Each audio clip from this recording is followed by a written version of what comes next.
Hey everybody, Josh, the Clearing Waivers podcast. After the week off, we decided to come back with a vengeance, and we've got the full crew with us once again. I would ask you all how your weeks were, but guess what, guys? Guess we don't have time for any of that shit. Let's get into the clearing the waivers here. We're going to talk a little bit about the Chiefs. The last couple of weeks, they've had a couple closer games than they should have.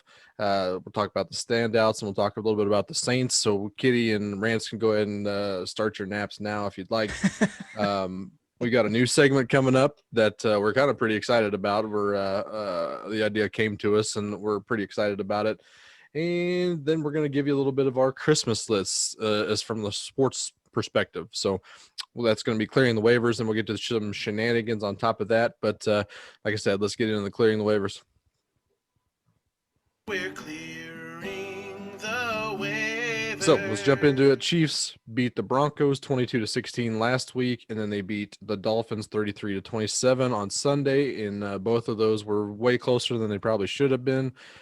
Dolphins, we've said before, have been a little bit more legit. We kind of look at them a little bit more legit now, but they did have injuries galore. So it was very surprising that they were still in the game there at the end, but the Chiefs did pull it out here. All that came with the Steelers losing two straight in the last couple of weeks, which giving the Chiefs the first round seed so far. They're in the driver's seat of the AFC. A lot of things happening in a good way there. First round bye, home field advantage. They're one of the few teams that have a legitimate home field advantage with actual fans coming in. So I think that's actually a real thing. And so I guess let's get into it, Brian. What actually stood out to you in these last couple of games? Well, it just kind of reminded me of the first couple of games of the playoffs last year, where it felt like the offense was sloppy, had a couple of turnovers, which is very unlike this team so far this year. And I mean, Mahomes was off on those throws. He threw them high on both the picks early, and then you look at halftime and the Chiefs are winning, and you're just like, well, we're not losing this game either. It doesn't look like, because you had your chance. We played bad for half. It almost never happens two halves in a row. So, I mean, going into halftime, I didn't really feel nervous or anything about it at all. I just knew that they would kind of get it together. In the third quarter, they kind of blew the doors off. And then, as we've seen a lot this year, they kind of just went on coast mode and let them come back in and made us kill some time at the end of the last possession. But they did it once again. And so, I mean, it's just a win's a win. You take it every time. Mm-hmm. And I don't want to wax poetic too much, because it seems like we do that awful a lot. Granted, we do have a very special thing here in Kansas City and what's currently happening, but I don't want to turn into an obnoxious Patriots fan at this point. But it is very strange that a team could have 4 turnovers in a game, still put up 30, and make it seem like after the halfway through the second quarter, it wasn't a ball game. It's just a weird dynamic to kind of run through. Back in like the Alex Smith days, there'd be a 10-point lead, and I wouldn't feel safe whatsoever. At this point, they could be down 15 points, and I'd be like, I'm not sweating this yet. I mean, There could be down multiple possessions with a minute left, and then I'll start to sweat a little bit. But it's just a weird feeling to be able to be so confident in your team, even in a deficit, or when they're sliding for whatever reason, playing pretty sloppy here at the front of the game. You always think that they're going to turn it around, which is a brand new feeling for me. And on top of that too, I mean, I felt the same exact sentiment this week when you get a text from your mother, or you get a text from somebody saying, I'm worried, or they had me worried or something. It's like, with this team, like, I never feel worried yet. Like, when I get to the playoffs, like, they can lose to any playoff team on any given day. But in the regular season right now, it's just, even if they don't get home field, I feel like this team can win against anyone, anywhere. And so, like, worried is just not a feeling I get with this team anymore. I've never had that feeling in my life, being a Mizzou fan and a Royals fan and mostly a Chiefs fan. But we're getting spoiled early because they've won one title. I mean, I've never felt this in my life, and it's just a great feeling to be able to watch Sundays and just enjoy it and not feel like I'm living and dying with every play. And it's like, well, if they get, if that Raiders game happens and they get us that day, well, okay, well, I'm pretty sure we're still going to the playoffs in the Super Bowl, and you're probably not Raiders. So have your day, and I'm not really going to lose any sleep over it. And it's just a weird ass feeling to feel this way. Yep.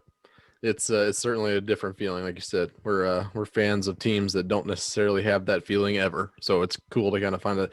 The big standout for me kind of happened this last round when old Damian Wilson went down with a knee injury, sat out. Where in the hell was Willie Gay? Yep. This was the Willie Gay. This was going to be the Willie Gay game. This was it. There was nothing standing in his way.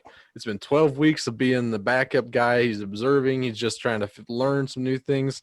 This seemed very much like it was the Willie Gay show, and he only played 17 snaps.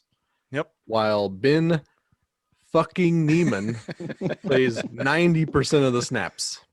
And Good Ben Neiman is too slow to cover people and too weak to play in the jumbo package that they put him in all the time. He just gets dominated by linemen. The pros and cons. The pros, he's smart and he knows the playbook. The cons is literally everything else. Yeah. Physical ability is his cons. Yeah, just not athletic enough to work through a blitz. He's not athletic enough to cover in the secondary. What do you do with him? I don't know. What would you say you do here?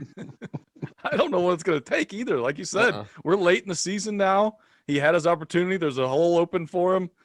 My God, I think he played 17 snaps on defense, and he was making impacts on those. Oh my plays God! That he saw. The play where he dropped in coverage and then he came up on spun around, covered the he ground. come up and stuck that dude looking for the double pass. I mean, Unbelievable. Jesus, he's athletic as hell. Granted, everything's in a small sample size, but the ratio of notable plays that he is able, I gotta think that it's something's going on that we're not aware of, and I'm never gonna second guess this front office at all. I'm gonna always believe that they're doing the right thing, both short term and long term, but it's just really weird. This is a very strange situation because he is a freak, and I know I've talked shit on Ben Neiman. Ben, if you're watching, I apologize. You are probably a great dude, and you're way more physically gifted than me. I too am not good enough to play in the NFL. But Shocker. I just want to know what is happening.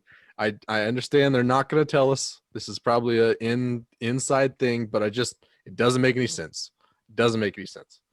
Ben Neiman had 5 tackles, 1 to 1.5 tackles for a loss, and 1 QB hit, and 1 huge whiff on a sack. Granted, it's Tua, so whatever. But you gotta make it, man. You gotta make that play. So that was the big standout for me the last couple of weeks. The transition, Willie Gay, his playing time is not really progressing like I wanted to do. And maybe we were just a little bit hyped up. Shout out to Craig Stout for getting us hyped up coming into the season, thinking he was going to be the next Derek Johnson. Still probably could be. He's an absolute freak, but it's a very weird situation to me. So I'm very curious about what's going on with that. So on the plus side of the defense, I felt like the pass rush finally showed up, and they didn't have to bring 5 or 6 guys to get pressure on him. And we saw guys. It wasn't just Frank Clark and Chris Jones. Wharton had a good game. Mike Dana had a good game. Okafor got back there a few times. That's something you really like to see. They're, as the Airhead Prize had pointed out, if you follow along with them, they're getting the timing of their stunts down a lot better than they have been previously. So you like to see that coming together at the right time at the end of the year. They held the run game in check when they did try to run it. And we did see some weaknesses there when the Dolphins just went all out passes in the second half, and they were getting chunk plays, and that's something they're going to have to button up. But I like to see the pass rush come back. And the other thing that stuck out to me was, once again, Tyreek is an absolute freak. That jet sweep play should have no chance of scoring a touchdown. And he put that safety in a blender along the sideline, the last guy of the defense, and he was nowhere to be found. He barely touched him as he ran by him. And I mean, we talked about it in the chat, and I said we need to get him 15 touches. 15 is probably a little extreme on 15 touches a game. But when you look back at his touches, he had 4 touches. And that's how much of an impact he had in this game. So if you start to maybe force it to him a little bit more even, I mean, just to think what this offense is unfair, really. And you got Travis Kelce leading the league in receiving yards. How about They got Clyde involved in the passing game a lot more. Yep. I mean, they've got options. They don't need to force it to anyone in particular. But my God, Tyreek Hill's a different person compared to everyone else on the field when he's out there. I think I posited to you and old friend of the show, Barth, but would you rather have, if you had to choose a duo, would you rather have Patrick and Tyreek, Patrick and Travis Kelce, or Aaron Rodgers and Devontae Adams? because those three duos. Let's ask the non-Chiefs fans here. Yeah, what would you guys out of those three duos? You're starting a franchise. Who are you taking from those three? That's a good question. Because Rodgers and Devontae Adams are just as they're dominant right now. Yeah, they're dominating the NFC. And it doesn't matter. Devontae Adams is open every play. It is really wild. seems to get open constantly. Yeah, that's awesome. I mean, I feel like Tyreek's had less injury history than Devontae Adams. Yeah, true. If I remember Less correctly, drops, so I might lean towards Mahomes and Tyreek in that situation. Yeah.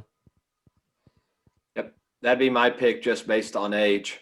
I mean, if you're starting a franchise, I mean, and I got him and Mahomes there in the fantasy stretch, so got to take those guys.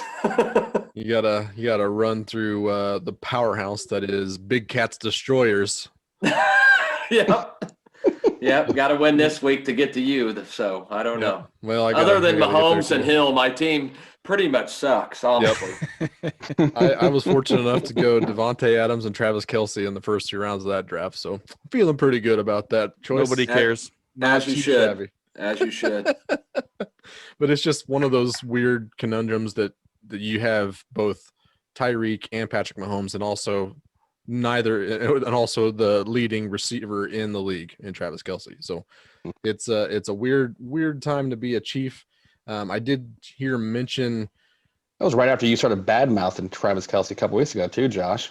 I did. Turns in a couple of 8 for 136 performances. I started bad-mouthing Travis Kelce. I remember there was some Travis Kelce's not that great. Darren Waller looks better on the field than Travis Kelce. Oh yeah, my God! Yep. I don't know about if he went to that. I mean, he said Waller's pretty good. I think he said Waller is faster, which I think that's probably true. I feel like Waller is. Travis Kelce was mad at you. Sounds like to me. Sounds like you got a listener on the Chiefs. I think I made the statement that I thought Waller might be a better athlete right now. But I think Travis Kelce is a more polished receiver. It's just so weird. Kelce, he moves fast. It's undeniably fast, but he just doesn't look like he is like moving faster than everybody. He's got a weird stride, I think. But yeah. Now, another thing that stuck out to me, caught my eye after the game, was we talked about DVOA a lot on here, and we talk about power rankings, all that good stuff. And that Aaron Schatz from PFF said that Kansas City is first in DVOA variance.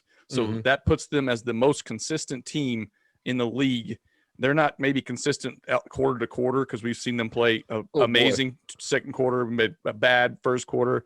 But as a game goes, like to be the most consistent team in the league, that's kind of scary if you're going up against this team. I feel like because I think the Saints were among the most. I think the bottom two in variance was Saints and Bucks. Mm-hmm. Were the bottom of the league as far as like they vary week to week, and that makes sense.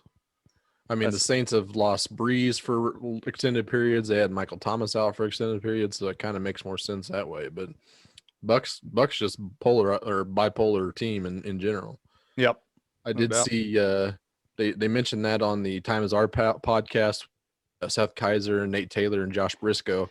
And Seth Kaiser made up the point is like they take care of their variance in the same game from quarter to quarter. So in the first quarter they play like shit. Second quarter they just absolutely blow the doors off. Third quarter they come out firing, and the fourth quarter they put on coast mode. So overall that average they just do that every game, and that's where you get them.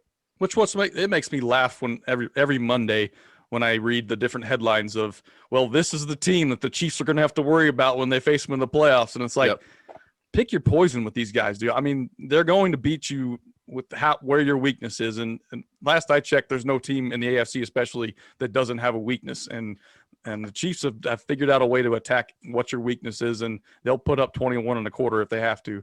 And so it seems like this team almost needs to feel a sense of urgency to make something happen.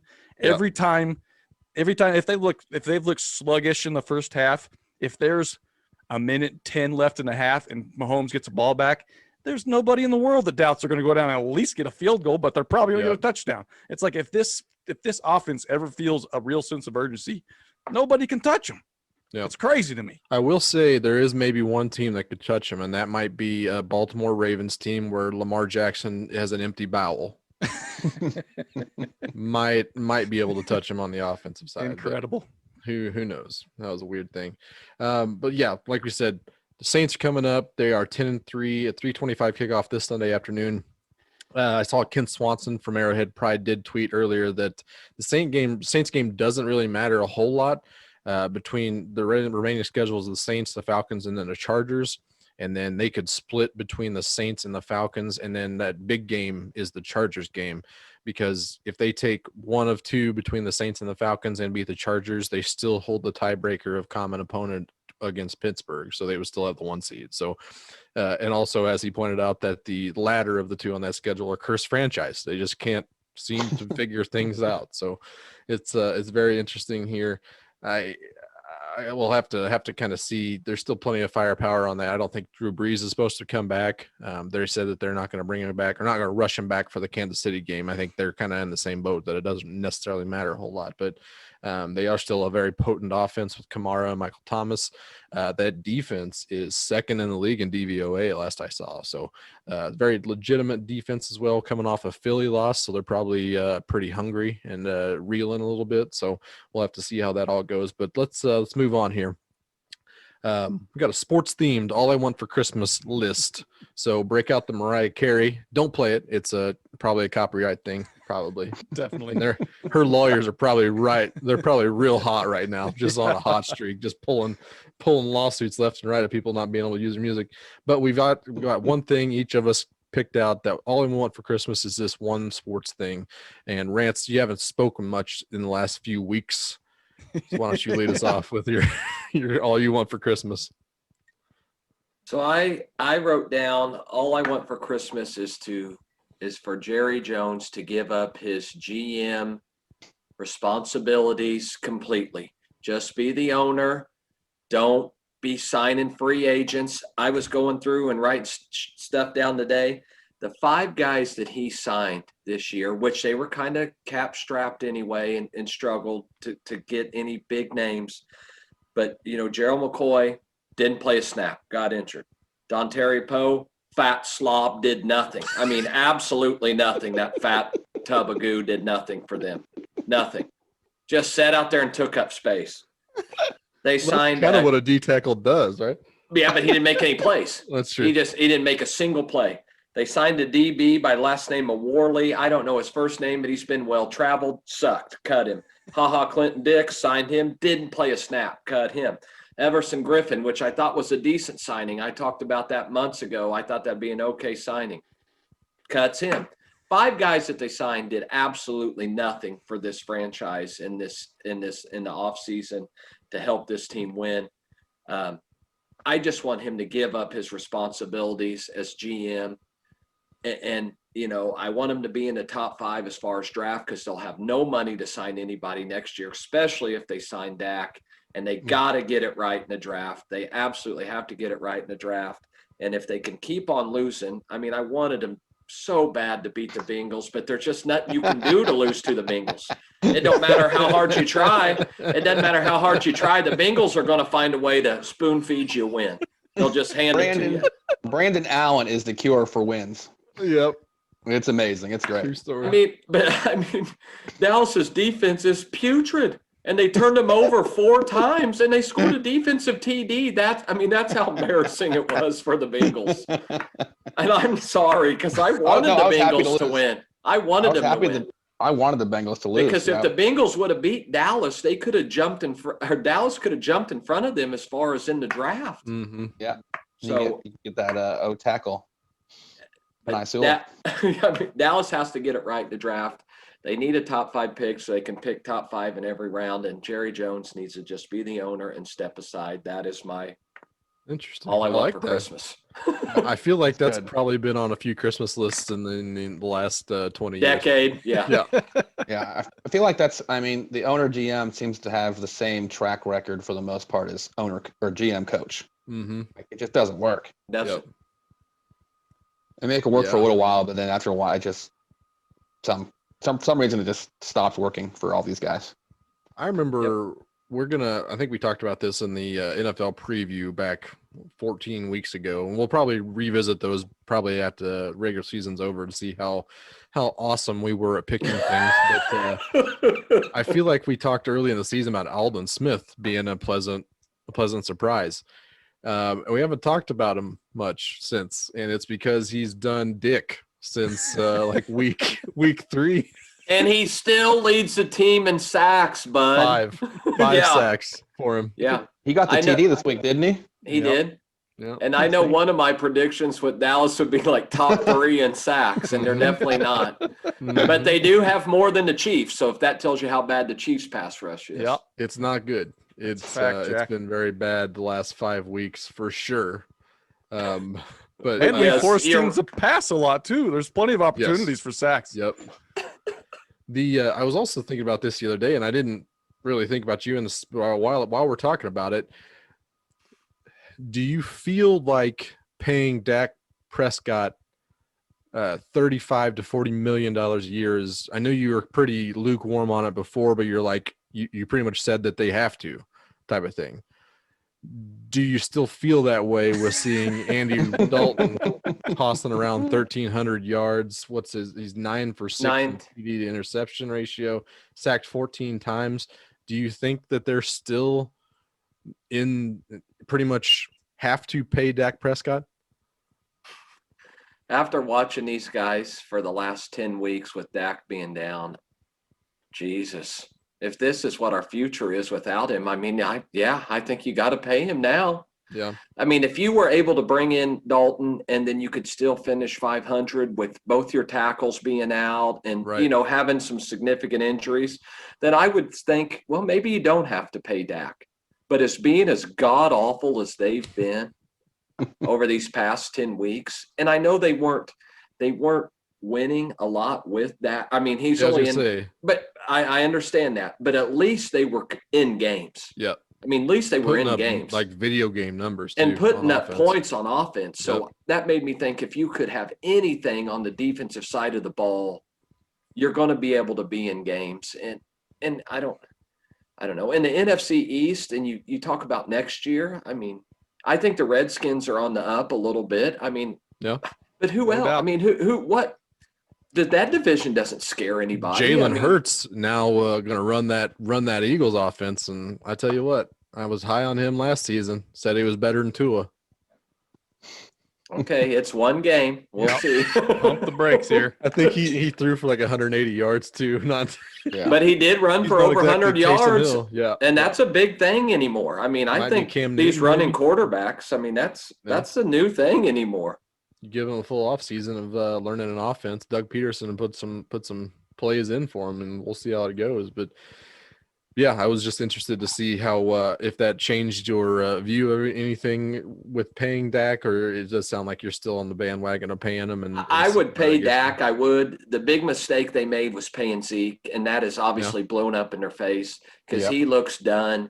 And when Tony Pollard is in the game, because I watch every single game, guy only gets 6 to 8 touches a game. And when he does, he makes an explosive play. He'll Yep. break off chunk yardage for 30, 35 yards. He doesn't get the ball enough because you're paying Zeke so much money, and that is the problem. Nailed Tony it. Pollard's averaging 4.5 yards per carry. Zeke Elliott's 3.9. I was looking at Zeke does have 6.3 yards per catch compared to 5.7 for Tony Pollard, but I mean, Yeah. it is what it is. But yeah, very interesting. Also, DeMarcus Lawrence paid him Nothing. last year, Nothing. 13 games, 4.5 sacks. Yep. That's a tough look as well. Huge. But I mean, they've got plenty of weapons around there. It seems like, I mean, they might be the polar opposite of the Bears almost in that situation. Like the Bears have a stout defense, and if they can have a cognizant offense, then they would Just be a really mediocre, dangerous. Yep. mediocre defense, and they can Yep. win a few more games. Yep. We'll see how it goes. Kitty, what's your all you want for Christmas this year?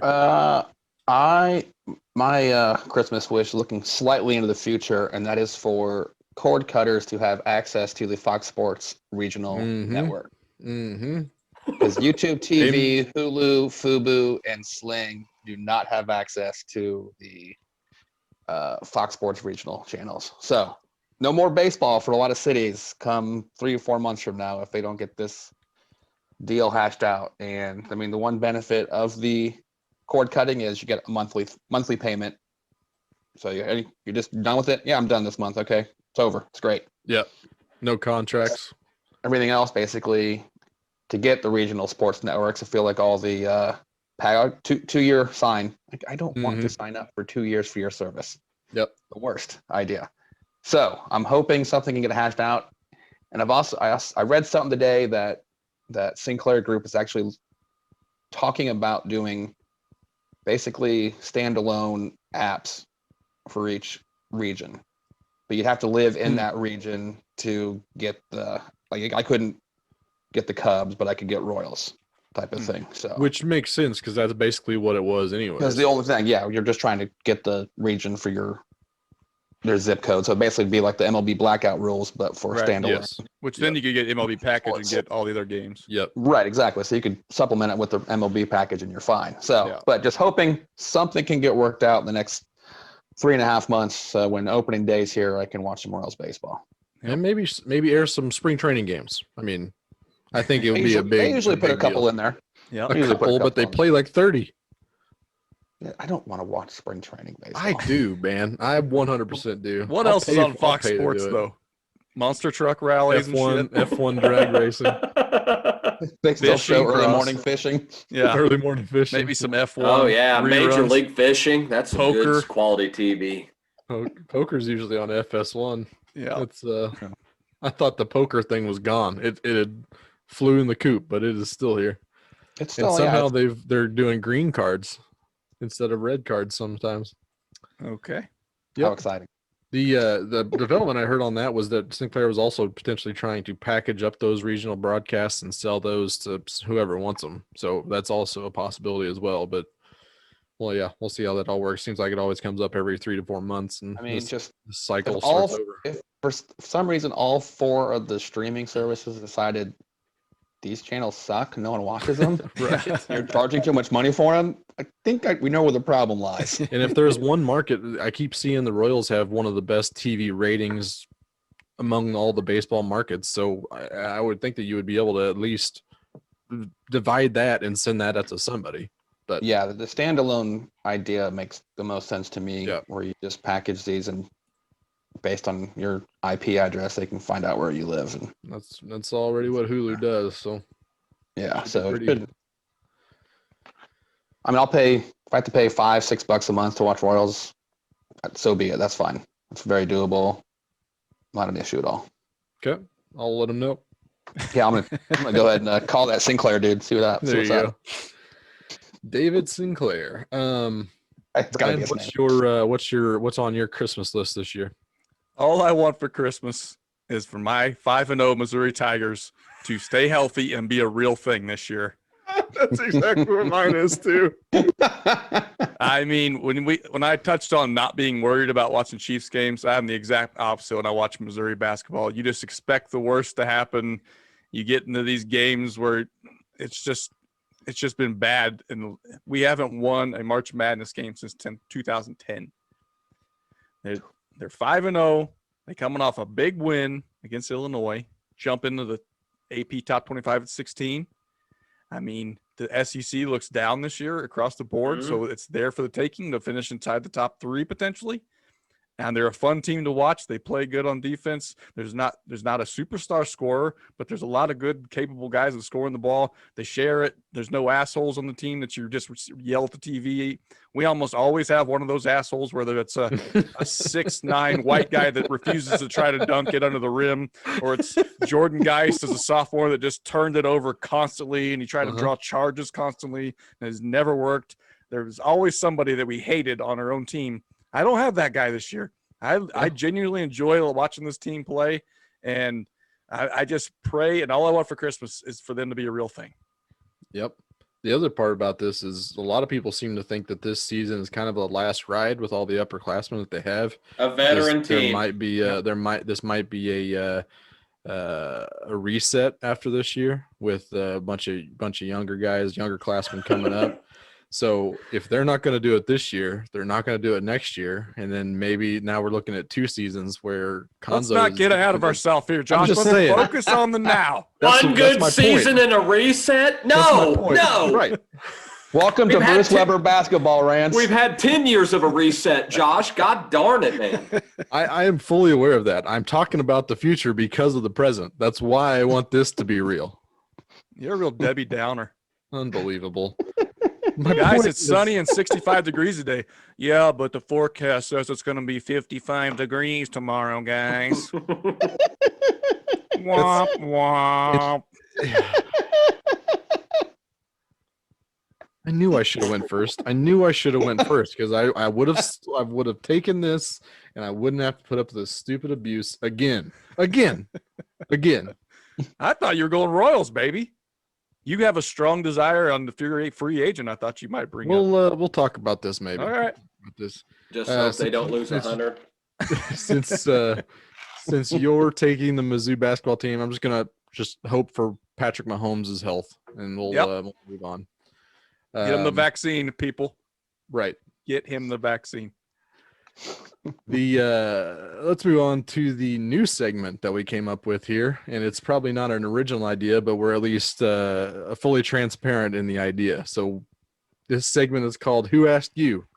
And basically, we stole a bunch of questions from some of the people on Twitter that are holding Q&As, and we're going to answer them for them.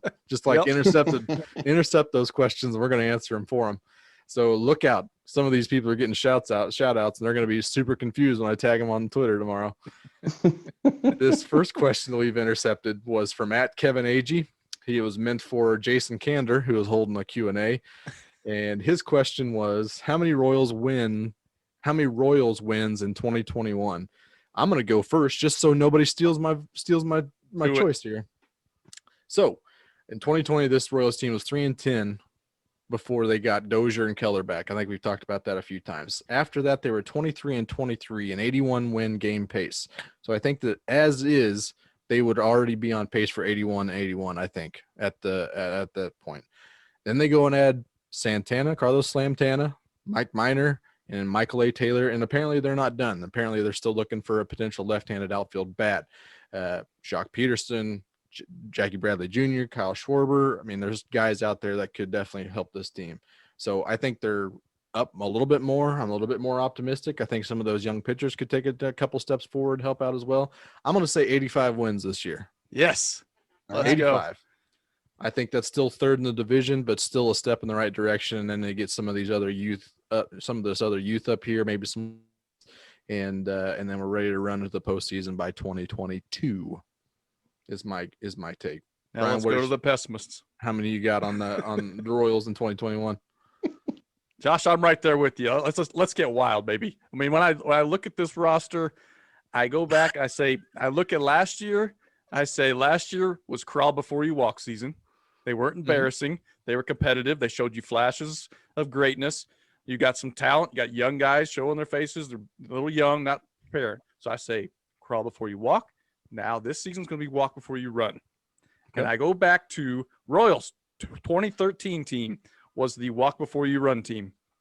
And if you look at that lineup, it was absolutely pathetic. And they had a dominant bullpen, an okay starting rotation, and that team won 86 games. Mm-hmm. Now, before you roll your eyes, I'm telling you. Oh, Grant has already rolled, and they're in the back of his head currently. This 2013 team had Chris Getz, David Lowe, and Elliott Johnson. They played 78 or more games that year, and that team won 86 games. Elliott Johnson. Yeah. Tampa Bay Rays guy, wasn't he? Yep. Yeah. He came over in the Wade Davis trade, I believe. Yes. I just love what this bullpen could be this year. I think they have a chance to be a strength of this team. I think the starting staff, while they won't be, I don't think, dominant in this season, I think they'll be perfectly average, maybe a little above average. I think the lineup will probably hit and miss, but they'll finish somewhere around the middle. But I think the strength of this is going to be just like that. The last time the Royals had good teams, that was the back end of that bullpen that they could count on. And while we're talking about some guys that have had injuries that we're talking about potentially being the back of that bullpen, I think there's still some exciting arms, whether it's Carlos Hernandez, Bolaños, any of those. We're moving Jacob Junis to the bullpen. He could be an absolute weapon out there potentially. I just think the bullpen could be built to be a strength of this team. And I think the rotation will be enough. And so I'm excited about the team. I don't think they're going to be actually competitive, but I think they're going to be a little over 500. Okay. Kitty, I'm going to leave Rances to the end because I just like to see him stew in our optimism. Well, so they keep mentioning that left-handed bat, and I'd like to remind our listeners and hopefully Dayton Moore, if he's one of our sink pissers, that Yasiel Puig has reverse splits. So he's basically a left-handed bat, if that's what you're trying to find for the middle of the order. Just put it out there. Just saying. So even with all that, I am too fucking old and have seen too many shit-ass Royals teams get my hopes up. But I'm going 76 wins. Okay. Not horrible, but not there yet. I mean, still crawling. I love the Santana signing. I think that's a really good signing for the 2 years. I think it's really good. There's just feel like there's depth issues still on this team. Outfield is thin as can be. You've only really, you got Keller and you got Singer and Bubic, and after that, and Minor. And then after that, it's kind of just a hodgepodge of who's who for the 5th spot. So, yeah, 4 out of 5 is just not good enough. But are those guys, 60-game season, got some tape on them now. Let's see what happens second year. A lot of times there can be some growing pains in a sophomore season. Yeah. The phrase sophomore slump's a cliche for a reason. Mm-hmm. So, we may have the deepest outfield in the league as far as 5th outfielders go. That's true. We have 17 5th outfielders on our roster. We got them, baby. Come get them. We are ready. Dynamo. So, I'm sticking with 76. I can't do it anymore. It's beating me down too much. That was a nice little appetizer for the entree, Rants. I wrote down 75 wins. Okay. I think they'll be competitive, but I think that bottom of the lineup will be absolutely dog shit. And if you don't think it is, if they don't make another signing, they will be. Have you seen Franchi Cordero? He is just smashing the ball. Yeah, and he'll strike out over 200 sometimes. Well, he'll also miss a lot of games. And Nicky Lopez, I'm sick of him. They trot him out there every day. He's garbage. He's garbage at the plate. And I'm tired of the Royals talking about defense and speed because it don't mean a damn to me with your speed if you can't get on base ever. And he sucks. Nicky Lopez cannot hit the ball. I've seen enough of him. Mm-hmm. And then what'd you say? Michael Taylor? I looked at his numbers. What'd he bat? 198 last year? He's going to trot him out there. Him and Bubba, they're going to platoon. Come on. That's where I'm kind of curious to see where the addition comes because I have seen Dayton Moore say that he wants to have two really good outfielders in the center field, and Michael A. Taylor does really play a good, solid center field, or at least he did. I'm not quite sure how his numbers looked comparatively the last couple seasons. They definitely took a dip, but I am very curious to see what they do and how they go for that second defender because they're looking at a center fielder who can bat left-handed. That seems like it's pointing directly at JBJ. Well, I think you also can't completely rule out Nick Heath being the second defensive outfielder, and this guy plays corner outfield. Yeah. Whoever the new guy would be. That's what I'm hoping because you're looking at probably not winning a war for JBJ right now with the teams I've seen interested in him. You're probably not getting him. Yep. So, like I jokingly said, hello, Gerard Dyson. He may be making a return if we're not considering Nick Heath that second center fielder. And maybe they consider Merrifield capable of being the second center fielder. I don't know. But I just hope they're going for corner outfielders rather than Gardner. Center fielder. If they can get another left-handed bat that's significant, like we talked about the Rosario guy. He hit 30 home runs for the Twins a couple years ago. Peterson. If they can get somebody like that, I think they're going to float around 500. If they don't get another bat that can help the lineup, I think they're going to probably finish 7 or 8 games under. I think the pitching staff will still be fairly young, like Kitty was saying. They're going to have some tape on them. Those guys don't have a ton of innings. Really besides Keller that's pitched considerable amount. You just never, when you're dealing with young guys in the staff and you're asking them to go a whole season, I don't know. I mean, I hope they're better than that. I hope they're what you guys say, but I hear you guys say this a lot. You're really optimistic about them every year. In this 1 year of a podcast, a little over a year, you've heard us say it a lot, huh? That's weird. Multiple times. We've never spoken to each other outside the podcast. Not ever. We just never. We didn't know each other before the podcast started. Josh just emailed 3 strangers or his brother and 2 strangers on Twitter. I met Kitty and Rance through chat roulette, and they were the only ones who weren't showing their dicks to me. So here we Let's are. move on. The rest is history. Let's move on to our second question, because that one took only 15 minutes. Let's go on to the second one from @Sullivan Braden, meant for Pat McAfee. If you were to be placed into a football game and forced to play defense, which position would you want to play and why? Rance, I'm going to start off with you. What do you got? I picked without a doubt safety. Yeah. I don't want to do a lot of hitting. And when a safety does make a big hit, a lot of times the receiver does not see it coming at all, and that's right up my alley. Like, I mean, just lay somebody out.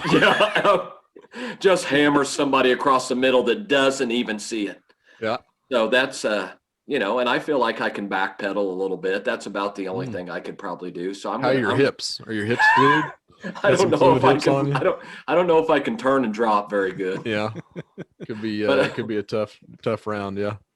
But I'm definitely choosing safety. I don't want to get in the trenches, and I don't want to come up as a linebacker and fill a gap. No thanks. Okay, Kitty, what do you got? I'm gonna take cornerback. Okay. But I'm somewhat with Rance. I'm also the guy, the cornerback that plays 10 yards off every receiver for some reason. Yep. Because my hips are not fluid, so I get beat deep quick if I'm on the line with them. I'll call you Steven Nelson. I just got to hang back there, let the receiver come to me, and then if I have to go help get on the run, the receiver blocked me again. Oh no. Not making a whole lot of tackles out there in my cornerback spot. So I could see you getting try put to up hide in back there. press coverage and then running into an offensive pass catcher and being like flop-tastic to try to get OPI. Oh, that'd be great. It's a good move. I would be that'd be my vision of you at cornerback. Brian? I like it. I'm with Rance. Rance. Safety, you have absolutely got to stay out of the box because those guys are monsters in there, whether you're a linebacker or D-line. They will end you and they will hurt a lot. So I'm going to stay out of the box. If Tyrann Mathieu at 5'9", 190 can play in the NFL, I think I can just not die if I play safety. Because even if you see Derrick Henry running at you, you just dive at those ankles. If he hurdles you, he hurdles you. Sorry, Coach. I'm not tackling that guy above the hips. So safety. So you guys are more that back safety. You're not the Buda Baker coming up. I'm not in that box. Run stuff. No, we're not blitzing or getting into Nope. They're the center fielders. Yeah. Absolutely. Well, I'm starting to guess it, like second guess my pick because I went nose tackle. I am. Yes. So here's my plan. I need to be strapped up in every pad, and I need them to be stout pads. Okay. Because what I'm going to do is the ball snapped, I'm going to follow the ground in the field position and hope a running back trips over me. And that's my most likely scenario of doing something positive to a defense. Well, I can tell you that that's not a great plan because the interior linemen, they will just put their face mask on your back and it'll scrape along your back and it will hurt very much. They don't need to do that. That seems a bit. If you lay down, they will try to hurt you, Josh. Or just frog splash on top of you. Right. That's holding, bro. That's holding. Joke's on them. Who's this Kaiser guy that he's drawn 15 offensive holding penalties and all he does is curl up in the line of scrimmage. Just talk all the shit and just take all the frog splashes. Yeah. Final question here is just from Cody Tapp on Twitter. He just sent it out to his followers. What piece of furniture best signifies a single guy's apartment? We might all have the same answer here, I'm guessing. Yep. Maybe. I think I had a different one. Okay. Kitty, you're the expert here on this. So what's your answer here? Futon. Yeah. Yep. Seems to be a good go-to. Yep. It's a couch and a bed, guys. I mean, it's versatile. Sure. When you're single, a couch is a bed because you don't need the full. Well, just in grown case you bring a lady over, you got your futon out there. You're sitting. It's getting a little. Have more fun. And pull that futon down to a bed. All of a sudden, boom. And then I'm sure she'll be impressed. The pants are Netflix just and- coming off at that point. Netflix and chill with my futon, ladies. Uh-huh. Let's do this. Man, if I had a Very nickel impressive. for every forgot woman to I've feed my wowed cat. with a. I gotta go. Gotta go. Call me an Uber, please. Yeah, I don't remember my address. Sorry. yeah. You just need to leave. You just need to leave. Any girl that's not impressed by my futon is not a girl for me. Rance, what's your answer here? I put an old ratty recliner, not Yep. like a nice recliner, the one Sure. that's been handed down through generations. Your grandpa had it, your old man had it, now you get it. It's got stains on it, but it's still real comfortable. Everybody's got to have just one of those old shabby recliners. That's solid. I like that. Brian? I've got beanbag chair. Oh, there you go. It's not the That was beanbag chair that almost mine. you that was close. bought, when you got your first job out of college. This is the beanbag chair that you had in maybe middle school to high school, and just somehow through the years it just made the move with you. It's not your primary chair, but it's just in the room for when people come over. Hey, you just sit in the beanbag chair. Yep. It's Just been a hot minute since everybody has sat in a beanbag chair. Mhm. Guaranteed. Yep. None of us can. That's no good for my back anymore. I can't handle that. Sure. They make like What's a- fancy ones nowadays. They got like a True. upholstery on them and shit. It's almost like a futon. You can like fold it out into a bed, or you can fold it a different way, and it's a chair. Yep. Pretty Perfect. interesting. I went with a one of those piece of shit corkboard DVD shelves. Mm-hmm. That's also the first thing that gets tossed out when you do get some kind of a female presence in your life, because it's just cheapest shit that you'll ever have, but you do need to show off your DVD collection because it's just really impressive to the ladies. Kind of like the futon. You got a futon and a DVD collection to show a lady, boy, Very nice. you have to beat them off with a stick. Oh, and it pains me too when you're forced to throw that shit out, because there's nothing wrong with that shelf. I mean, Yeah. why can't we put it in a different room and just put something else on it? I Yep. mean, there's nothing wrong with it. That's right. You'll lose that argument every time. True. I just thought of something else. Also, the old Papazon chair. That may be an early 2000s Interesting. bachelor apartment find only, but Was that the Yeah. curved Those were- wood frame? the curved John, like basically a satellite dish of wood with a Oh yeah. pillow on it. Oh yeah. Hanging from the That ceiling. chair was everywhere in Uh-huh. early 2000s. Had a lava lamp right behind it. Yeah, Which is interesting placement because it looks like a fire hazard. Sure does. That thing goes up first in an apartment fire. Yep. Well, I think that was a successful new segment called "Who Asked You." So if you submitted a question, we might have answered it. Thank you. You never know. You're welcome too. We're always watching. Always watching. Let's head to the shenanigans here. Starting off with DFA. Hope I don't get DFA. Brian's question this week. And I'm going to go with the order of, I'm going to go first this week because I'm just making moves here. So Okay. it's a rigged game. I'm going first, followed by Rance and then Kitty. All righty. So we talked about Travis Kelce earlier and what he's doing this year. He is the only tight end in history to have 1,000-yard receiving in 5 straight years. And he's trying to become the first tight end to ever lead the league in receiving yards. So my question is, let's talk about tight ends, boys. Let's go back to 2005. There's 13 other tight ends that have had 1,000-yard receiving seasons. Many of them had multiple years, but I'm just looking for 13 names. I think a lot of these will be no-brainers, but there's going to be some at the end that's going to be tough. So let's start with Josh. Are you including Kelsey on that? Nope, Kelsey's not allowed. Okay. Here. You 13 said of them. 13? Yep. That's a lot of damn tight ends. Yeah, it is. Guess I got to start with Gronk. Gronk did it, 4 times? 1, 2, 3, 4 times. Rance, give me a tight end. Antonio Gates. Gates is on this list twice, in 2005 and 2009. Kitty.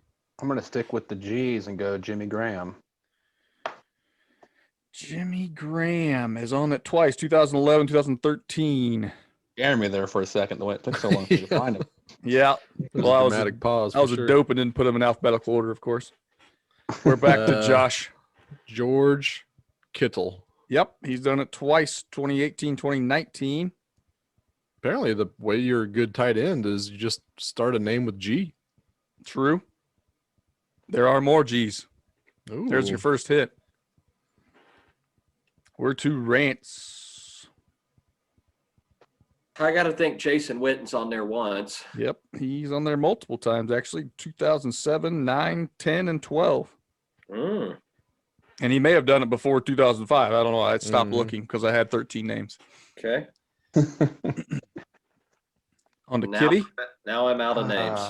Yeah, this is where I'm getting low as well. But I'm going to go with Il Soldier, Kellen Winslow Jr. Mm. Great pull. 2007. Had Wow. 1,106 yards. That was one I thought might trip people up. Well, the problem is that's one of the ones I thought of early, and I'm still I'm tripped up myself already. Fair enough. Josh, you got a name for me? I do. Not confident in it, but I'm going with another G of Tony Gonzalez. That's right. Yeah, 2007, that's- 2008. Nice, I'm sure he did it more before 2005, but yeah. right? 2007, times. 8. That might have been probably with the Falcons. I can't remember when he left. It was getting close to there, yeah. Yeah. So we're back to Rants. You figured out a name yet, Rants? Still no options used. Well done, boys. Did Delaney Walker do it? Delaney Ooh. Walker did in 2015. Good call. Look at you. 1,088. Old mule. There's the old mule Yeah. right there. I got to see him in person. He was a freak. Great pull. Oh, goodness. I mean, we're running out of names. You guys are doing well. I'm gonna. I don't think this is a good answer, but I'm going with it. Jared Cook. Not He's on my this list. I had him down. I remember he got very close a couple times, like in the 900s. Felt like he had a good year here and there. Yeah. Yep, but he was not making 1,000. So we got one option used finally. We're back to Josh. How about another G, Zach Gertz? He's got to be on there. Technically, no, but Zach Ertz is on here, so I guess Okay. I'll give it to you. Thank Nice, God. nice one. Good job. And he only had 1 year, 2018. He had 1,100 yards. Yeah, that sounds right. I think he's just so injured. I mean, Yep. I'm sure he's been on pace Right. many other years. So we are down to 1, 2, 3, 4 names. Rance, you got a name? Yeah, I do have a name, and it's when he was in his prime. I wrote down Vernon Davis. Ooh. Yeah. A little click clack. That prime may have been before 2005 because he is Hmm. not on this list. Okay, well then it wouldn't have been. Okay. Damn it. Right. Maybe the year got you there. I like that one. The biggest, there's one guy on here that has done it 3 times. Wow. 2005. Oh. Did Aaron Hernandez do it? Ooh. That would be great, but no, he is not. Oh, shit. Gosh, I had him written down too. Kitty has 2 options used. Josh still 0. Back to Josh. Let's how about Jordan Reed? I like that guess, but that's not on this list. Wow. Not surprising. There's another one that probably got injured too much. Yep. He probably didn't have too many 16-game seasons, if I'm guessing. When he had some monster seasons though. Yeah. My turn. Yep. What you All got? right, I'm going back. 2015, that's a long time ago. I wrote down Dallas Clark. Yep, he's on my list too. Oh, nice. Ding, ding, ding. 2009. Nice. There He you had go. 1,100 yards. Yeah. Good guess. Kitty's on his final option. Not liking my what I have written down or who I can and can't think of. There's 3 names left. One's not going to be obvious. The other 2 are very good tight ends. And I'll give you this. They're both still active. The ones that are very good tight ends.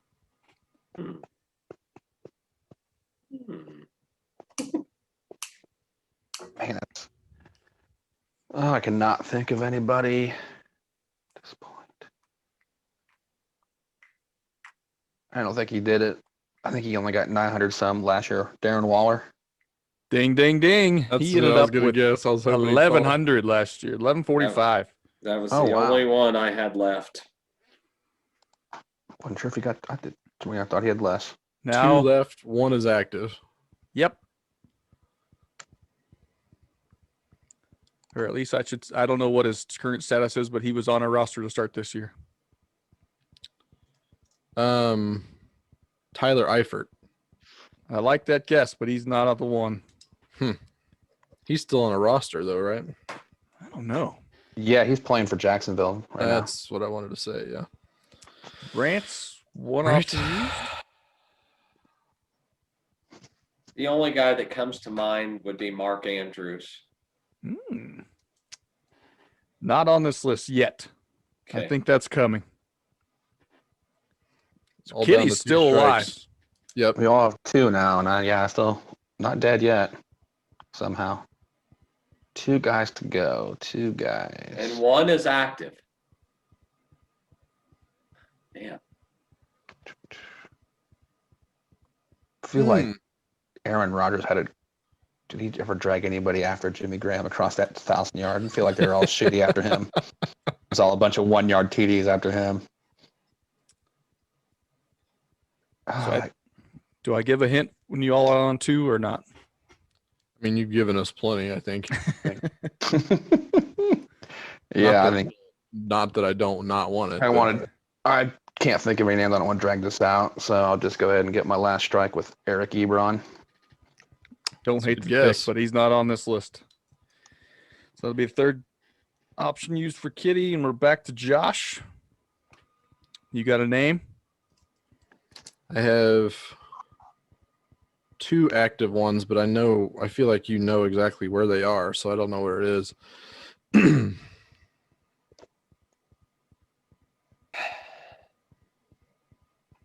I'll just go with Kyle Rudolph. He has not crossed 1,000 yards. Okay. So the other one I had written down, Brian also knows where he is Austin Hooper that year in Atlanta. Oh, last year in Atlanta, he did throw. He got quite a few yards. So you guys are on your final. Yeah. This is it. Option Ranch's last. Teamwork makes the non-active one that just came to my mind because of the Amazing Race is Gary Barnage is running with D'Angelo Williams in the Amazing Race. Oh, he had that some crazy year really in good Cleveland, years yeah. in Cleveland. Yeah. I think he might have had 1 or 2 decent years there. But he was a powerhouse tight end. Yeah, he burned bright and fast and was done. Am I guessing here? Yeah, This is your turn, yours, Rance. but You're up. You can take we're those. down to the last one. You can take those suggestions or go your own route. I What about barred Heath it. Miller? What about really a yardage what about guy. Jermichael Finley? There's the the one name that I couldn't think of. Rodgers, yeah. Rodgers, did he pull across 1,000 yards somehow? Surely not. Go with Barnage. I like that guess. Final answer? Yeah. Gary Barnage in 2015 went for Nice. 1,043 yards. Good And it pull. was really only 2015, Yep. and he's done now. already he out of the league. He was 30 years old, and I believe his quarterback was Johnny Football and Josh McCown that year. Count. Yep. Wow. So the last one is not active, right? That's what we could have been deduced. or no, this one is the one that's still active, but he doesn't was know. before the year he was active, or he was on a roster to start the season. Oh, what about Mercedes Lewis? Ooh, Yeah. that He sounds had some good years in Jacksonville when Yeah. he's on Green Bay because he's caught like 3 touchdowns. I like And that. he was once a good tight end. Mm-hmm. right. I kind of like that because Tanyan's getting all the stuff now. Yeah. Let's Fine go with with Mercedes Lewis. That's a great guess, but it's not the answer. Mm. And what's most disappointing about this is it's another G. That's still a G. And you're going to kick yourself. None of the three of you got third leg Greg. Greg Olson had 3 years of over 1,000 yards. Oh, God. Yes, that's bad. Yeah, he's on the Got him. IR. He went That's 2014, terrible. 15, and 16 all over. Yeah, him and 1,000 Cam yards. Newton together that's I mean, that that was is his an best obvious. receiver. That's obvious now. That's tough. That's a You bad guys one. pulled Barnage. I thought for sure you were Exactly. going to get Greg Olson. We get the Greg Olson somehow. I thought there's no chance they remember Gary Barnage's name, and Josh brings up Amazing Race. I was gonna say if Greg Olson ran in the Amazing Race, I'd know him. Incredible. Get it together, fucking Greg Olson. Amazing Race. What a pull. Gary Barnage. That's He amazing. wouldn't say his last name on it, so I was like, "Who is an NFL player named Gary that was a tight end?" I was like, "What about that?" And I went and looked him up, and sure there was. It was Gary Barnage, name I hadn't thought of in years. Wow. Well, good question. That was Fantastic. we got a A lot closer damn to that good than I thought we question. were going to be. Yeah. A lot closer than we thought we were going to be. Let's get to the next one here. We got keep trade cut. Just keep trade cut, don't give it to you. It's Tuesday night, we're in the spot. Yeah, don't believe, but just watch. This keep trade cut, we're going to kind of get a little appetizer for the Christmas holiday spirit. Everybody's been to their grandparents' Christmas parties back in the day, and there was always like a snack table. Had the usual suspects on it, and I found 3 usual suspects that I think were always on there. There's always some sort of mixed nut, but they are not deshelled. There's always some buttermints that take roughly an hour to soften up before you can get them down your gullet. And there's always some Russell Stover's chocolates, whether they be turtles or like those assorted chocolates, but their expiration date was in 2014. So they're always a little bit on the gamey side potentially, but maybe you want to roll the dice. But Brian, you won the DFA for the week. So what's your keep trade cut for the week? Well, let me tell you, candy corn catches a lot of heat for being a terrible candy, but it is not worse than a buttermint. Buttermints are the worst. I don't know why anybody ever puts them out. No. Nobody wants them. They're disgusting. They're chalky. Like you said, they take forever. They're just terrible. So get them out. They're my easy cut. I'm keeping the mixed nuts because I don't mind working for my food. I think it's a little more satisfaction when you crack a walnut and you're digging around there and pulling out the meat of it. So I don't mind pulling my mixed nuts there. Trading the Russell Stover's candy because there's wild cards there. You could be in the bathroom pretty quickly if that chocolate is turned. So I'm gonna trade that to Josh, and I'm gonna trade for my grandma's homemade chocolate covered pretzels because that's a real treat every year. Get in the bag. Everyone around around the circle gets one of grandma's bags of homemade chocolate covered pretzels. I live for those things. Oh. Yep. Nice. That's what I'm getting. They Meanwhile, were Josh delicious. is in the bathroom shitting out these Russell Stovers. Dropping bombs. And I stole his Again. bag. This is just such a ricochet shot. I have done nothing to deserve this abuse outside of just breathing. It's amazing. Rance, you were second to keep trade cut. What do you got? I'm cutting the mints too. I mean, like Brian said, those are absolutely disgusting. They just it reminds me of just like eating, the antacids, the chalky antacids, like when you've got real bad heartburn after stuffing your face all day from Christmas. One of those mints. I'm also keeping the nuts. I'd like to use the nutcracker, bust open a few nuts, get in there, have a few little snacks before dinner. Love peanuts, maybe a few pine nuts, hazelnuts, just, mix it up a little bit. Yeah. Pine nuts. I don't think I've ever had the privilege. I've seen those on salads, and I've had a few. They're just kind of real small, and they're not too bad. Interesting. But I'm going to trade the chocolates, and I try to keep it somewhat similar to, when you bring this out, the topic. So you're talking about expiration date chocolates, but I'm going to trade those for some other things that a lot of people hate, but I love. Sure. And that is some cherry cordials. Give me some. Oh yeah. Give me the Russell Stover's cherry cordials with a nice little cream filling. Most people think they're grotesque, but I could shovel those things in all day. Oh long. yeah. They're one of those old candies where you either love them or you despise them. And a lot of people hate them. Mhm. Yep. That's I don't know true. if I've ever had one. Of course I love not. Kitty's No, palate I think you'd hate 100% like them. You think? I think so. Oh, I think he's way above these. He has an old person palate, and they're like it's like a universal old thing, It kind of feels like a raw egg in your mouth when you bite into it. Ooh. like a Cadbury egg. How do you Yeah, feel like about the Cadbury eggs, the Okay. cream, but with the cherry. Okay. with a cherry in it? Yeah, I could be into that. I think I would do that, yeah. The new taste test is the cherry cordials. Yeah. Apparently. I'm gonna go next, Brian. For your abuse, I am gonna keep the Russell Stover's chocolates. Good. because They're delicious, and the expiration is more of a suggestion, anyways. So You might I'm need a gonna trip to the stick with the- dentist. maybe. I mean, I could probably use one of those anyways.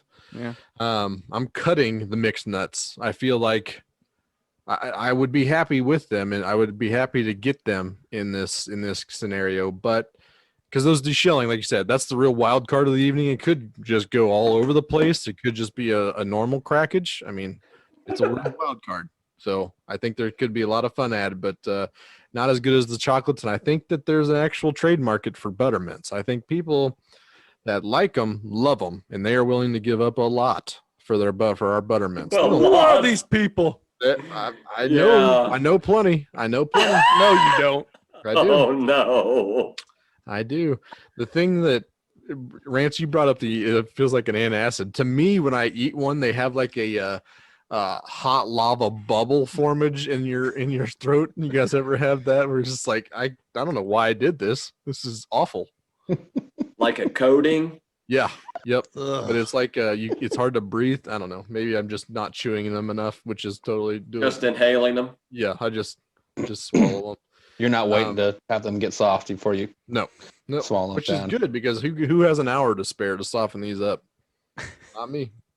I'm gonna trade for those strawberry hard candies that come in like a strawberry wrapper. Oh yeah. Yeah, I know they're always in that bowl too. So, but they are delicious.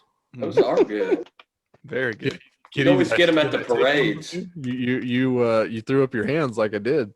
I'm trading for the same candy. Nice. Very good. Nothing to me says grandma's house or grandparents' house than those strawberry candies. Mhm. I mean, always had them. It's basically that and butterscotch. Those were the two items Yep. that they had there. So I love that pick as a trade. We are strawberry buddies. That's right. So to roll into mine, I'm trading those mixed nuts for those strawberry candies. Okay. I'm not a huge peanut nut fan. So, and obviously with you two keeping them, there's obviously trade value there with the nuts. Oh yeah. Mhm. And you're a nutcracker. Oh boy, what an adventure! We get to crack nuts. Someone else should do that for me at the factory.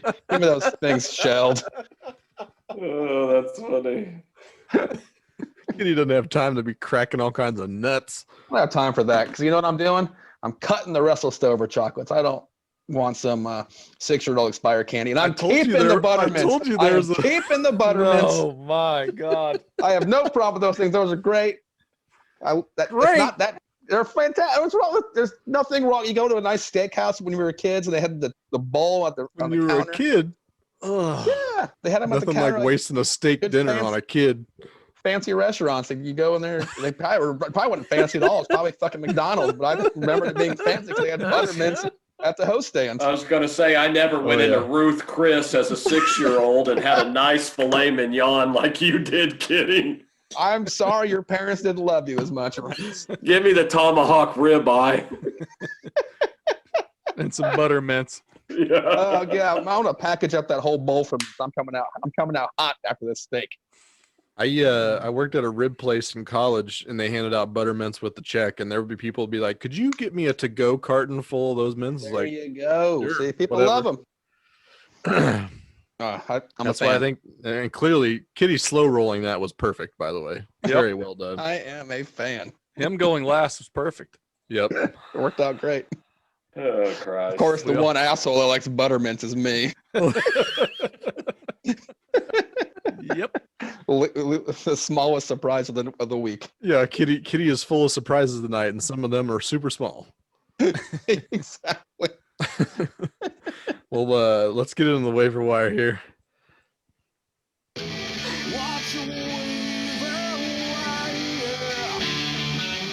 Kitty, for your effort there, I'm going to make you the first pick. I think we're going to just reverse the order here in this draft, and we are going to draft. Winter starts on Monday, kids. Officially, the first day of winter is December 21st on Monday. We're going to draft the best parts about winter. That's going to start us off. Kitty, I think you're on the record of hating winter, so I'm very interested in what your list looks like. It's very true. I do hate winter. That is not a lie. So one of the best things about winter, NFL playoffs. Mm-hmm. Just the best of the best league. And so it's just we get an extra 2 extra games this season too for our playoff watching. So it's just a good times. And it obviously culminates with Super Bowl. Oh, I guess I can't. Yeah, I can't take that because I took the playoffs. Didn't take the last game. So just the playoffs. We might be able to allow it. We could probably group them in. I don't know. I don't want to steal it. I think it's separate. Probably separate something.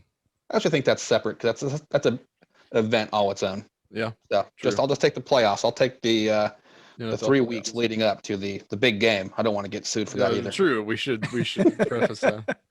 Come sue us, NFL. Come take our $0 income. Hey, no, bad news. There's no such thing as no news is good news. What was it? Or bad press. No such thing as bad press. That's the one. That's what I was looking for. Got to get her name out there. We'll get Come on, there sue us, eventually. NFL. Come at us, Roger. I'm gonna go next with my pick. Obviously, I'm the biggest Christmas guy in this podcast, so I'm gonna take Christmas as my number 1 pick.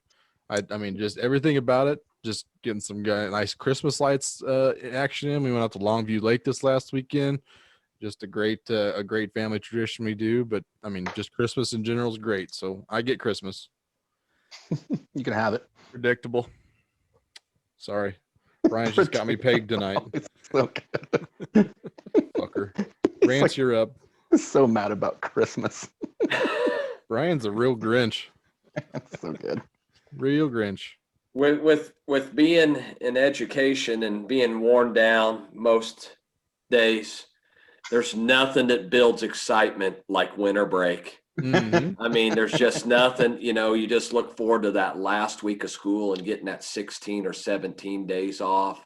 where you don't have to deal with kids. You don't have to plan for lessons. You can just basically have 16 free days to just do whatever you want to do. And when I'm done with school on Friday, I'm not thinking about school. I'm not thinking about anything else, just relaxing. So winter break is where it's at for me. Also That's predictable, but understandable. That's a big one. Yeah. You could have saved that to the fourth round, Rance. None of us have one. I know, but it means a lot to me, man. It means a lot. True. Just needs to That's make right. sure Be true to your draft board. Yeah. That's right. Hey, it's on my big board because, I mean, you got to go back to your childhood on some of this stuff. Gotcha. Especially some when of us still trying appreciate winter things. Yeah, that's the problem. Yep. That's the problem. Yep. Brian, what's your stupid pick? All right. So my stupid pick about this stupid season is the best part about winter is the absolute last day of winter, because that means you're through this godforsaken season. That's the worst of the year. You've got spring training on the horizon, where you've got 60-degree days on the horizon. You've got where people can get outside once again, because after you get past Christmas, winter is just the worst for 2 full months of, you might get horrible weather, but most of the time you cannot go outside. Sports are probably over with. It just sucks. So the last day of winter is my favorite part of winter. Very nice. What I'm 100% right with you. Gin. God. It's not all negative here. So second pick. Followed it up. The second to last day of winter. That would be good. That means I'm almost there. I'm almost to the last day of winter. It's not all bad. Third last day of winter. Something I do love about winter is it's bowl season. Damn And it. even if you don't care about some of the teams playing, get into a contest with your friends where you rank the bowl picks and your confidence in each one of them. And so as these games come on at noon on a Tuesday, even though you don't know who Boston College's quarterback is or Northwestern's running back is, you have your pick, and it's confidence number 26. So bowl season means something to you on that Tuesday afternoon. So I love bowl season. So that's my number 2 pick. Very nice. I do every time we do Jam Friday on the tournament. We always get a little skin in the game with some bets and stuff, and that 100% changes your outlook on it. It is a really good, really good way. So I'd be interested in jumping into that bowl pot this year. We got more bowls this year, right? Well, are they going to have them? Probably going to be less bowls this year. Yeah. I thought they said they were putting more in because everybody's eligible. Anybody's eligible. Yeah. I mean, there's some bowls that I think have already been called off, but some teams probably are like, we're not going to play. And some like areas are banning sports competitions anyway. Just send them all to the South. It's all fine. Rance, back to you. Well, I put a nice fire. Yeah. I'm big on having a nice fire. My parents have a fireplace. My in-laws have a fireplace. It's nice to just go out there when you're getting close to Christmas and there's a nice fire going when it's a cold day. Go in there and warm up by the fire, make you a drink, watch a game. I don't know, just something about the winter and having a fire going in the house. It makes things a little bit better. It's on my list because it's not really a fall thing. Even when usually don't like the indoor fireplace. Yeah, we talked about fire pit, I think, for fall, which is much more appropriate, I feel like. So I've definitely got fireplace on here. Do you have the one of those like fireplace generators that they have now? It's like not a real fireplace, just that little well, we have one in our house that's not like, it's just electrical. I mean, it has the fake flames and it puts out heat, but it's nothing. It's nothing like the real thing. Yeah, but at least it's not the real you got thing. something there. You got something at least.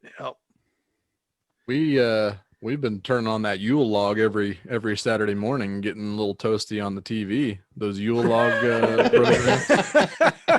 YouTube has like an 8-hour looped video. Right. It's really, I mean, really sets the mood. Yeah, a nice Yule log.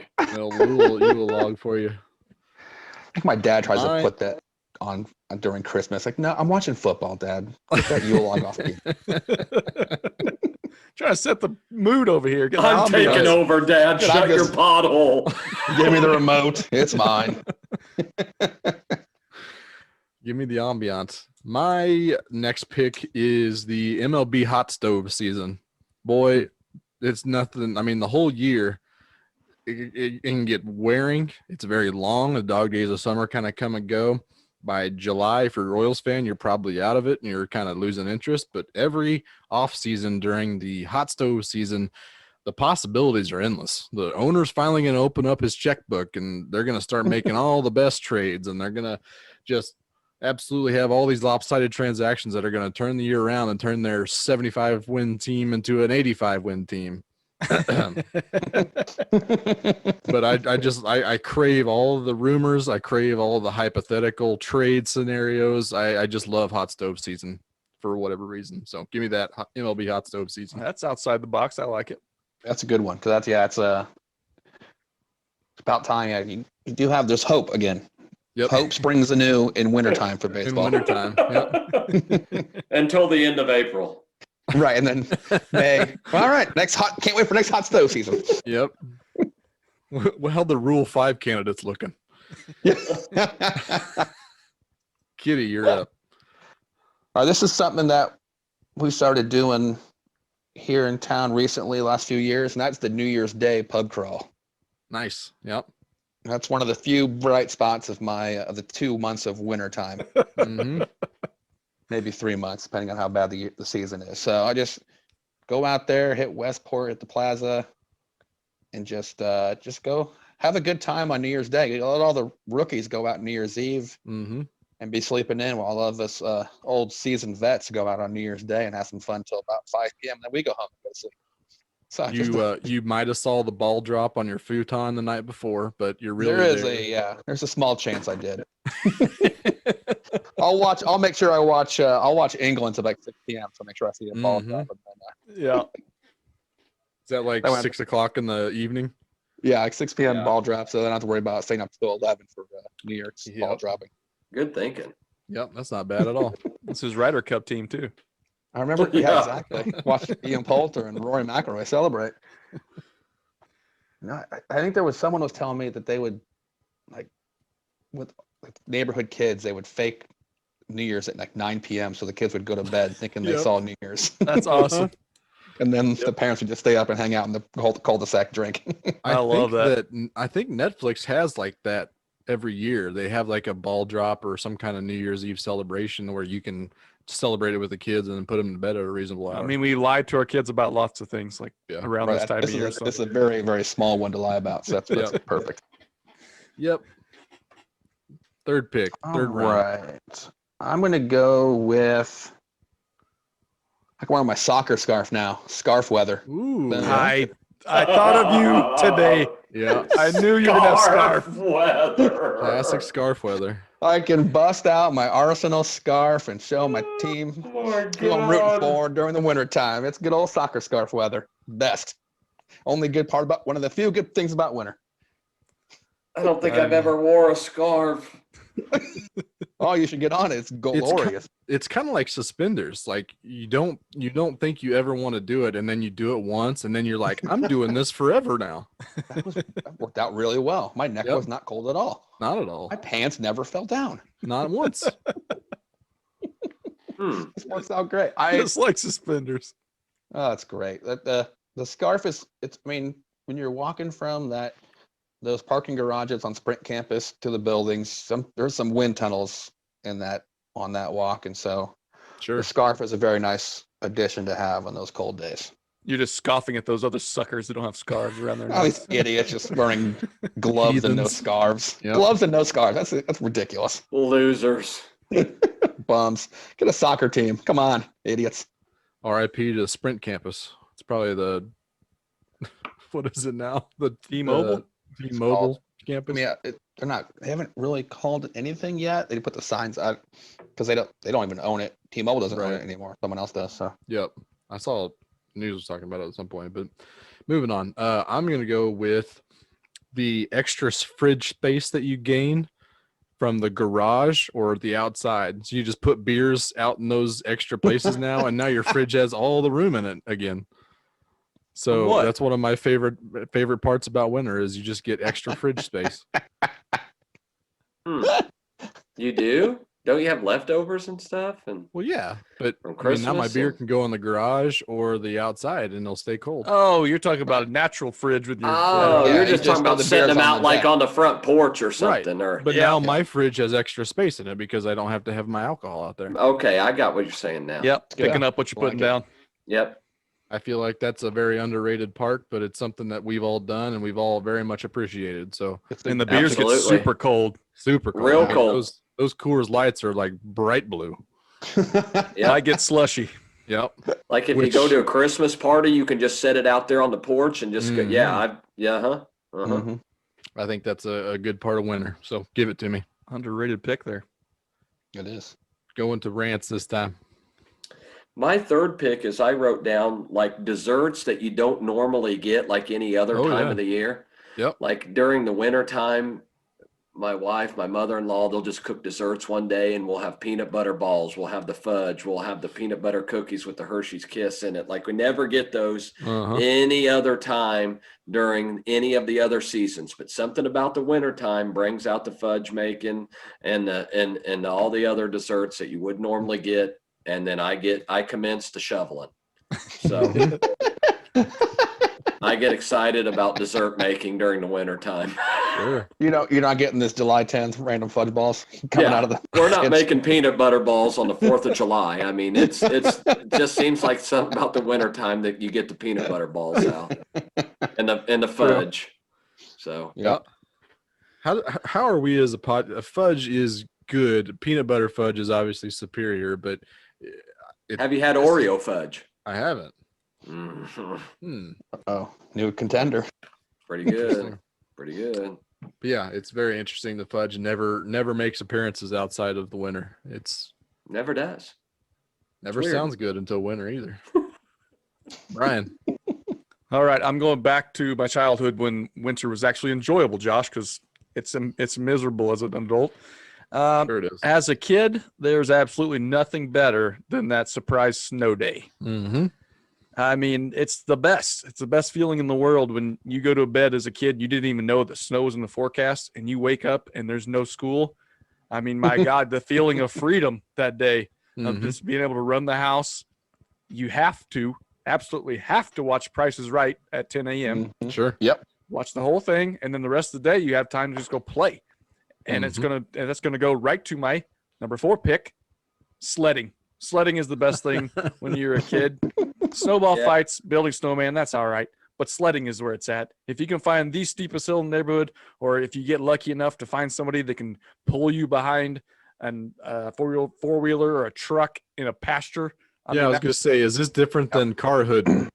It's all in the same category for me. Interesting. Okay. Yeah, You're sledding I on think that's all the same. a slick surface. Yep. So if you give me a snow day and some good sledding, I mean, buddy, it doesn't get much better than that. Yeah, the little kids snow day stuff was, for me, it was, we're all watching the school districts go across the bottom ticker of the local news. Like, come on, USD 233, come on, yes, snow day. Jackpot. It made me despise the city of Richmond for no reason other than I knew that Rich Hill was already gone.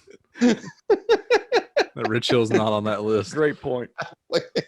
And then it just makes you furious for the rest of the day if your Absolutely. school's not Yeah. on there. You're just Everyone irate. around you's out of school and you're going. Yeah. Ugh. We're the Ugh. only jerks going to school today. What BS. Because it's not the same if you get out a day earlier than them because Right. you don't know if they're out of school yet. They're probably not, but it's just not the same. Just not the same. I agree. Agreed. Back Yep. to Rance for his final pick. A lot of my picks have been taken there. Brian took a couple there.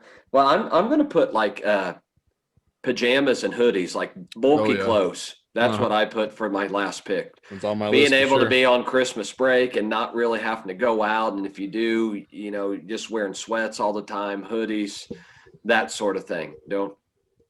Something about the winter, nice, cozy, hoodie, flannel pants, something you can stay in for several days at a time. This is where our professions are actually a step above yours. You get the winter break, but we get to now work from home, where that's our work attire now. Yep. It is glorious. Just wearing that every day. Yep. Not me, Josh. I wear a Ripping suit. farts in it. I haven't changed clothes in 2 weeks, and then I just smell like pure fart. Yep.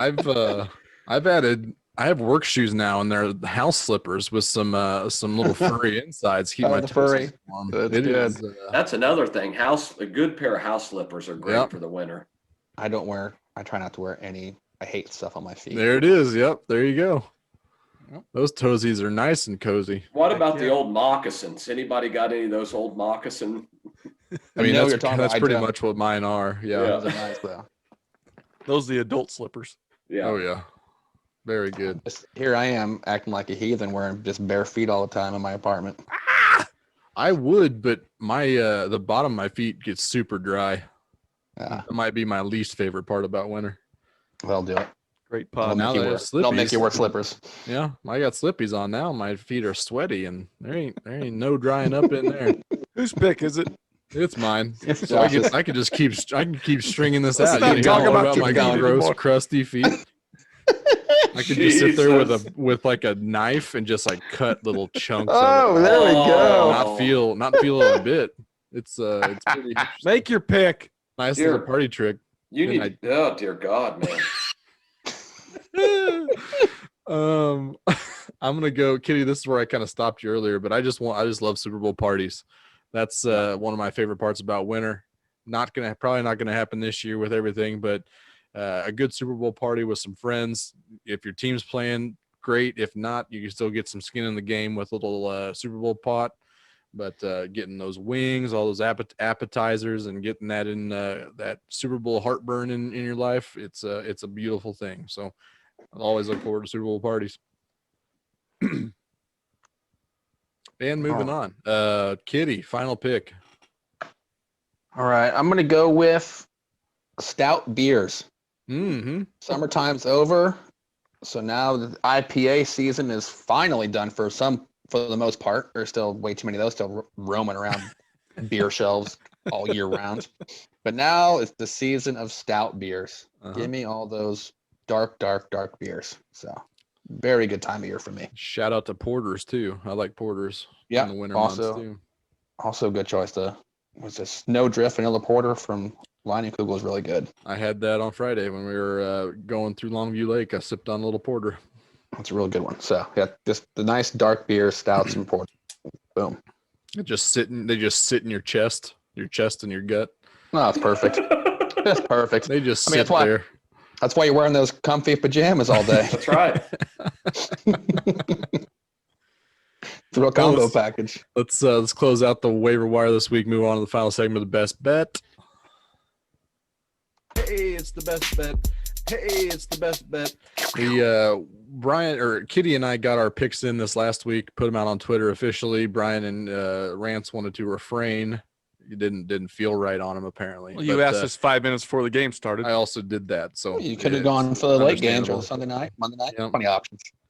But as a podcast, we are ice cold. The last 2 weeks, we are 1-5 collectively. Kitty with the only win this last week. Horrible. Brian and I together over the last 5 weeks are 1-9. Jesus. You think anybody is betting with what we are saying? I mean, I'm the best, or I'm 3-3 of those 5 weeks. I had that double week. At least Rance is 2-1. Rance is actually winning people money so far. So I got the final standings where everybody is currently. Yeah, I've got them too. I had a couple wins early, but I don't know. I hadn't been on the show a whole lot, so am I above 500? I'd like to think I'm above. I have you at 5-2 with one guest from Tucker. Yep. Kitty, I have you at 6-9. Yep. Brian's at 6-7, and I am at 7-7. Despite going, so Brian and I were cooking, and then we completely came crashing down to earth. Yep. But with all that being said, Kitty, I'm gonna have you lead off with your best bet for this week. All right, I'm going to Denver. Got Broncos plus 6.5 versus Buffalo. I called Buffalo a fraud 2 weeks ago. They've proved me wrong for 2 straight weeks, so it's about time for them to fraud up the game. And I think this is they just came off a huge win at home against Steelers. They have the Pats coming up next week. Seems like a perfect little letdown spot for them to maybe drop one of the weird games. They're pretty much out of contention for the 1 seed. They're not getting there. And this game doesn't really mean that much to them. They come home, they get buff. I think they have the Pats and the Dolphins next 2 weeks. So this game is a pure I feel like it's a letdown spot. Look ahead. They're not going to care. And you hate Drew Lock. I hate Josh Allen too. Don't worry. I mean, you're going to hate him even more after this week. I know. He hates them all. That's a good point. There's only one quarterback worth of shit in the NFL. And his name's Joe Burrow. I'm playing right now. Who cares? What's Denver getting? 7 points? 6.5 or 7, depending on when you lock it in. I think I saw 6.5 earlier today. Yeah, I did think it did too. Okay. Let's go to Rance. See if we can break your hot streak. I don't like a lot of lines, but I'm going with Green Bay at home minus 8.5. I know that's kind of big. They're playing Carolina on a Saturday night. Carolina just needs to tank. I mean, they've been competitive, but Green Bay's rolling right now. It's at Green Bay, liable to be really cold. They're playing really well. I think Green Bay wins by a couple touchdowns.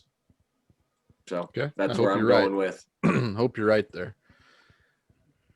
That Carolina, since the Chiefs game, when we were like, oh, they're actually pretty solid, and then they have just done nothing the last few weeks. Yeah, they're usually pretty competitive, but yeah, McCaffrey left right after the Chiefs game. I mean, Yeah. so I mean they're a huge different team without him. And I think I saw he's doubtful for this week too now. So Yep. let's look at 8.5 is looking pretty good for sure. Brian, what's your best bet? I like this Dolphin squad, man. I feel like coming off that loss to the Chiefs, it wasn't a kick in the nuts or it wasn't a kick in the butt. I feel like it kind of validated them a little bit. They kind of hung with them, even though they got down big. Their passing game brought them back into it with a bunch of injuries, and they always show up and play well against the Pats. Even when the Pats have been way better than them, they have trouble when they go to Miami for some reason. So I think Brian Flores is doing real thing. I think that defense is a real thing. If they get Van Noy back this week, that Pats offense stinks. Then they rely on the run game so much. I think the Dolphins will shut that down, and they will eliminate the pass game altogether and make Cam beat them. And I just don't think he can. So I'm going to go with the Dolphins minus 2.5. That line just doesn't make any sense to me. I feel like the Dolphins are a way better team than the Pats are, but. And you have the Ravens getting that win the other night kind of greatly reduces the chance of the Pats getting in the playoffs. Mm-hmm.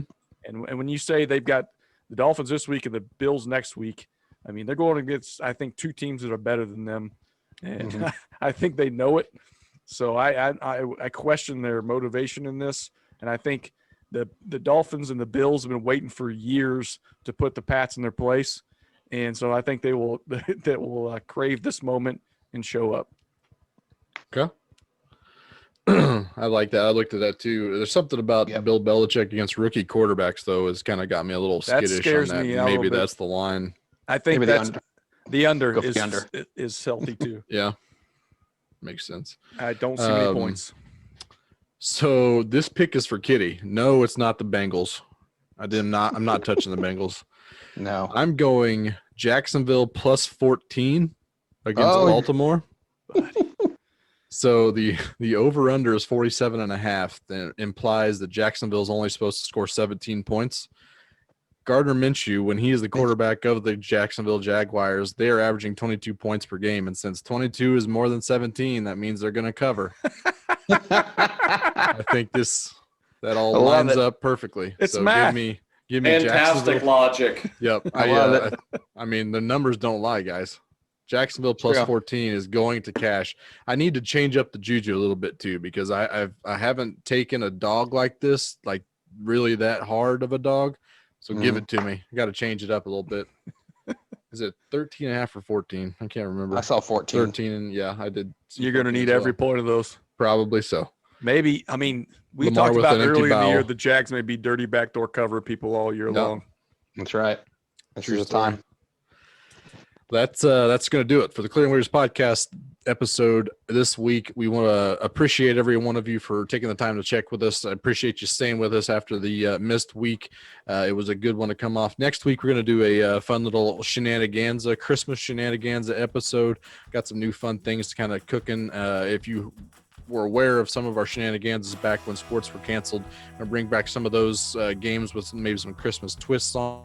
But we're looking forward to that. Should be really, really fun. I might get a little drunk next week. We'll see how it goes. But in the meantime, always check out our buddies over at the Heartland Pod.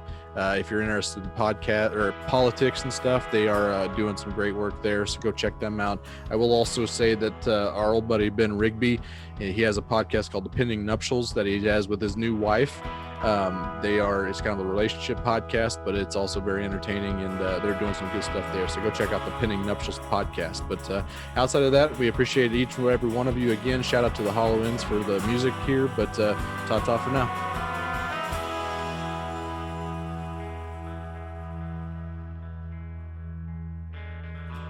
The day is done. Now the night has begun. Nerves in a restless crowd.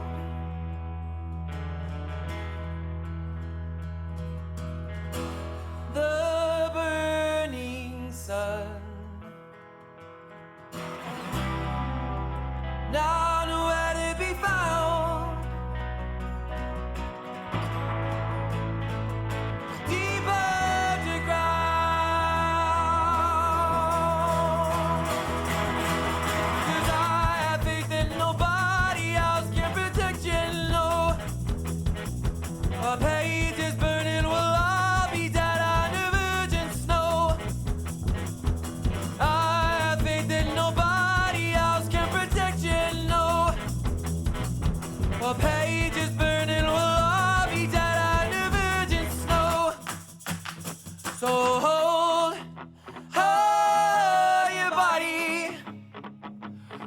to the flames.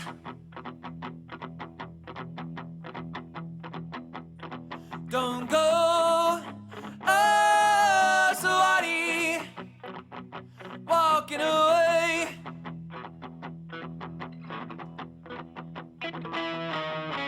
Hold your body close to the flames. Don't go, oh, somebody walking away. Oh,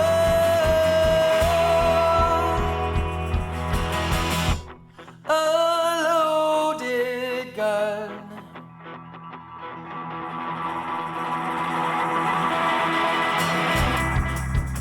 Pressed against my brow,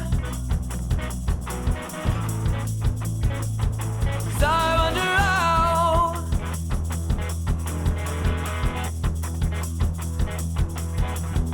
all this undone. Holding fast to a vow, 'cause I laugh aloud.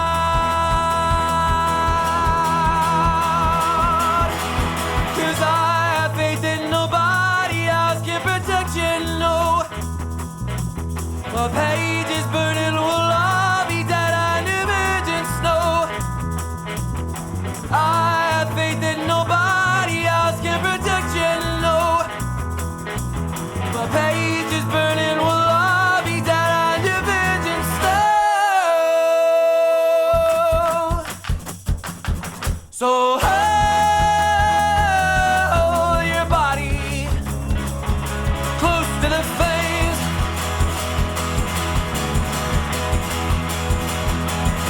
Don't go, somebody walking away. Oh, hold your body close to the flames.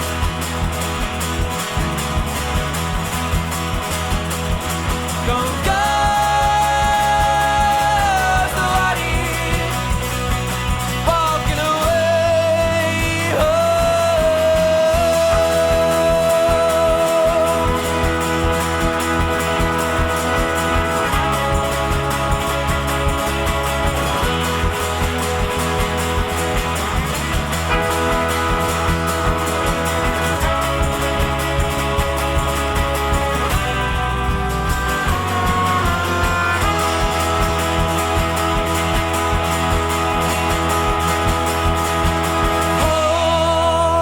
Hold your body